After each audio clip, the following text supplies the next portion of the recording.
Hi hello வணக்கம் friends, welcome to happy life cooking. இன்றைக்கி நம்ம சூப்பர் டேஸ்டி ஈஸியான கடலை மாவு பர்ஃபி எப்படி செய்கிறதுன்னு தான் பார்க்க போகிறோம். இது செய்கிறது ரொம்பவே சிம்பிள்.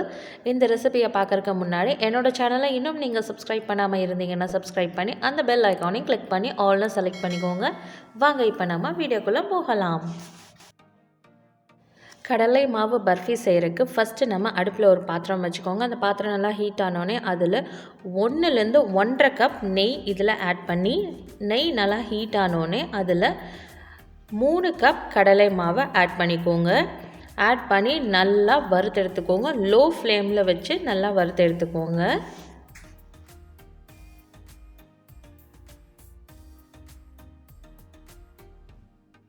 நல்லா லோ ஃப்ளேமில் வச்சு வறுத்து எடுக்க உங்களுக்கு இந்த மாதிரி ஒரு கன்சிஸ்டன்சிக்கு கலர் மாதிரி வந்துடுங்க.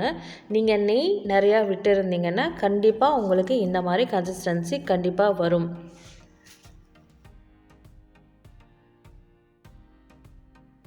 மிக்ஸ் பண்ண மாவு நல்லா கெட்டியான பதத்துக்கு வருங்க. ஒரு லைட் கெட்டியான பதத்துக்கு தாங்க, ரொம்ப கெட்டி இல்லை.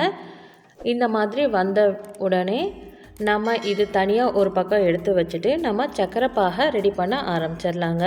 சர்க்கரை பாகை ரெடி பண்ணுறதுக்கு நான் இன்றைக்கி 1.5 கப் சர்க்கரையும் 1/4 கப் தண்ணியும் விட்டு ஒரு சிறு கம்பி பதம் வர வரைக்கும் இதை கொதிக்க வச்சு எடுத்துக்க போகிறேன். இப்போது இந்த மாதிரி சர்க்கரை பாகு ஒரு ஸ்ட்ரிங் கன்சிஸ்டன்சிக்கு வந்தாச்சு. இதை ஒரு பக்கம் நம்ம எடுத்து வச்சுட்டு இப்போ நம்ம ரெடி பண்ணி வச்சுருக்கிற கடலை மாவு இருக்குங்க இல்லையா, அதில் இந்த சர்க்கரை பாகை கொஞ்சம் கொஞ்சமாக ஊற்றி ஆட் பண்ணி மிக்ஸ் பண்ணி விட்டுட்டே இருக்க போகிறோம். விட உங்களுக்கு ஒரு மைசூர் பாக் பதம் அந்த அளவுக்கு வரும். நல்லா சாஃப்டாக நெய் நிறையா விட்டுருக்கோங்க இல்லையா, அதனால் நல்லா ஒரு சூப்பர் ஸ்மூத்தாக வரும். இப்படி கிளறி விட்டுட்டே இருங்க.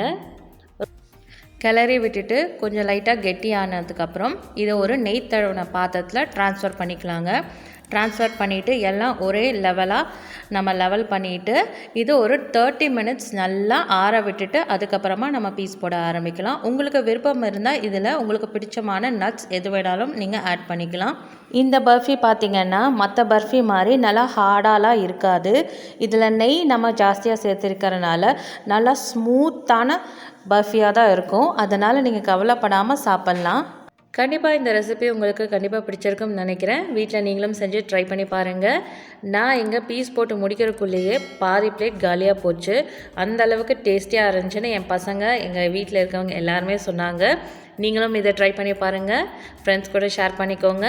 மறக்காமல் ஹாப்பி லைஃப் குக்கிங்க்கு சப்ஸ்கிரைப் பண்ணி அந்த பெல் ஐக்கானையும் கிளிக் பண்ணி ஆல்னு செலக்ட் பண்ணிக்கோங்க.